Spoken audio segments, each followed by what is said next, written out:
طه ما أنزلنا عليك القرآن لتشقى إلا تذكرة لمن يخشى تنزيلا ممن. Des gens qui font le takbir, on dirait que il est à l'armée. Ou bien il est devenu un policier, c'est-à-dire on dirait qu'il est en train de faire une salutation de l'armée. Il rend les mains dures, il fait le takbir comme ça. Allahu Akbar. Donc les mains là, il les rend dures et quand il fait ça, il bouge les mains comme ça. Mais subhanallah mon frère, c'est comment? C'est comment? Le takbir, on t'a dit, ça c'est le takalouf. C'est le takalouf, c'est pourquoi nous allons voir des savants qui disent que tout takalouf dans les adorations c'est des bid'ah. Tu fais le takbir simplement. On a dit le prophète faisait le takbir. Tu dis Allahu Akbar. Tu places ta main sur la poitrine, c'est fini. Mais maintenant, rendre les mains dures là. Tu rends les mains dures, tu pousses là-bas, après tu reviens. C'est quoi ça? C'est là on ne comprend pas les gens. C'est pourquoi on dit vraiment les gens ont des problèmes quoi. Jade. Donc ici, tu fais le takbir simplement. Allahu Akbar. Tu es tranquille. Et aussi une autre erreur. Lorsque tu es ma'moum, lorsque tu es derrière l'imam, les frères, on n'a pas besoin d'entendre ton takbir. La personne dont on a besoin d'entendre son takbir, c'est l'imam. Toi, tu es derrière, fais ton takbir toi-même. Allah Akbar. Mais vous voyez, les gens ils rentrent dans la mosquée, l'imam en train de réciter, lui dit Allahu Akbar.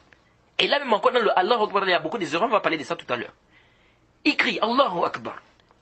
Mais qui a besoin d'entendre ton takbir, mon frère? Et vous allez voir que dans toute la prière, il va pas crier, il ne va rien. C'est-à-dire tout ce qu'il va faire dans la prière, il va faire ça doucement. Sauf le takbirat ihram, qui va faire à haute voix, et aussi le salam.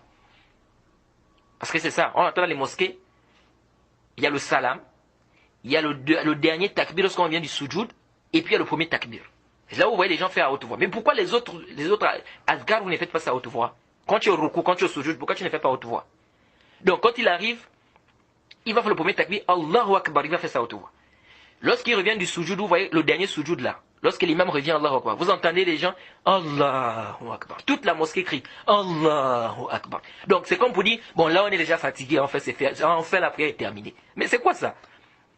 On n'a pas besoin de toutes ces bizarres là. Tu reviens, et d'autres même certains imams, vous les voyez parfois, ils changent le takbir, le dernier takbir là, ils changent ça.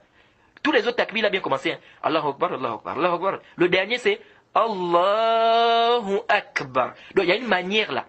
Ou Allahu Akbar. Mais c'est quoi ça? Dans le dernier takbir, il y a une nouvelle manière, il y a une manière spécifique pour faire ça. D'autres encore, c'est pire. Le dernier takbir, il fait comme s'il est en train de chantonner. Allahu Akbar. Et chala. C'est-à-dire, vous vous demandez parfois des gens où ils vont chercher ces choses-là. Donc ici, là, il n'y a pas de takalouf à faire. Hein? Quand tu es derrière l'imam, on ne doit rien entendre de toi, sauf Amin. Ou bien, si par exemple l'imam il s'est trompé, tu reprends l'imam dans la sourate, etc. Ou tu dis subhanallah, Jade. Mais quant au fait de crier derrière l'imam, ou bien de faire des azkar à haute voix, on n'a pas besoin de ça. On n'a même pas besoin d'entendre quoi que ce soit de toi. On n'a pas besoin. Nous, ce qu'on a besoin ici, c'est d'entendre l'imam. Jade. C'est la même chose aussi les bid'ah que les gens font dans les mosquées aujourd'hui. Lorsque l'imam, on est dans une mosquée, il y a les baffles, on entend la voix de l'imam, vous trouvez quelqu'un qui répète quand même le takbir de l'imam. L'imam dit Allahu Akbar, quelqu'un qui répète Allahu Akbar. On n'a pas besoin de ça, yahi. On n'a pas besoin de ça, on entend déjà la voix de l'imam. On n'a pas besoin de ta répétition. La répétition, ici, on a besoin de ça si on n'entend pas. On dit non, mais la mec, on fait comme ça. Non, c'est pas ça le dalil. Ou bien on fait ça à la mosquée du prophète. C'est pas ça le dalil. Le dalil, la hujjatu fil athar. Comme disait l'imam Ahmed. Al-hujjatu fil athar. Le dalil se trouve dans les textes. C'était pas au temps du prophète que quand le prophète faisait le takbir, on répétait derrière lui. Non. Sauf quand le prophète était malade. Il n'avait plus. C'est-à-dire quand il faisait le takbir, on n'entendait pas très bien sa voix. C'est pourquoi Aïcha dit Kana yusmi'una. Que Abu Bakr nous faisait entendre le takbir du prophète. Nous faisait entendre. Donc ça veut dire quoi? Ça veut dire qu'il n'entendait pas le takbir du prophète. Donc si on n'entend pas le takbir de l'imam, oui, là quelqu'un peut répéter. Mais on entend les baffes, il y a les micros, tout, on entend très bien le takbir de l'imam. Toi tu répètes, et je failli de ça. Donc on ne doit rien entendre. C'est pourquoi il y a des frères. Une fois un frère, il disait que ça s'est produit dans une mosquée.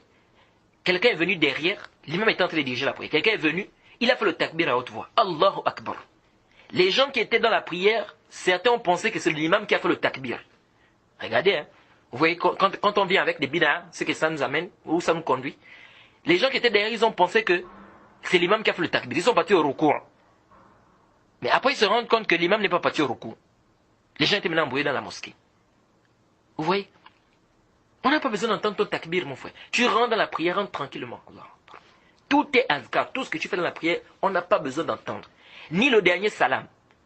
Vous allez aussi voir le salam, les gens font ça à haute voix. Toute la prière, hein, il va être là dans les azkar, subhana rabbil azim, subhana rabbil a'la, tout ça, il va dire ça à voix basse. Mais quand il va arriver au salam, il va dire ça à haute voix. Assalamu alaikum wa rahmatullah. Pire encore, les bid'a qu'on fait, on bouge la tête comme ça. D'autres, ils bougent la tête. Ils bougent la tête d'abord devant, assalamu alaikum wa rahmatullah. Ils bougent encore là-bas. Mais tu as bougé la tête là, tu as vu ça où? De bouger la tête comme ça devant. Tu as vu ça où? Comme pour dire que oui, là, la prière, c'est bien là. Non. Ici, tu fais le salam à droite. Ensuite, tu fais le salam à gauche tranquillement. Jade. Et il n'y a pas de takalufat à faire. Les gens qui chantonnent dans les takbirot là aussi. Ça, c'est des bid'a.